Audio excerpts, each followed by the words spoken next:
ওকে, আমরা করতে পারবো সেটা অনেকগুলো রেফারেন্স যদি বের করে দেখেছি। আমরা কি করব, আমরা আগামী ক্লাসে আজকে যা যা শিখলাম একটা জাস্ট সিকোয়েন্স বানাবো, এটা 6 সেকেন্ড দিয়ে আউটপুট নিয়ে আসবে। লাস্ট ক্লাসে যেটা শিখছেন সেটা রাষ্ট্রটাকে লাগলে ব্ল্যান্ড করবে, ব্ল্যান্ড না করলে কোনো অসুবিধা নেই, কিন্তু একটা সিকোয়েন্স বানাবো 6 সেকেন্ডের একটা সিকোয়েন্স। দেখেন এই শর্টটা একটা সিকোয়েন্স, যেমন এই জিনিসটা এই আছে, তাই না? এটাও একটা সিকোয়েন্স। হ্যাঁ, আমি কি বুঝতে পারছি? ক্লিয়ার সবাই? আমরা টুলসের জায়গাটা, টুলস কেমনে কাজ করতেছে এটা তো ক্লিয়ার।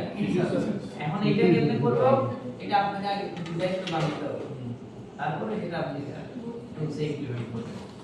ঠিক আছে? চলে যান।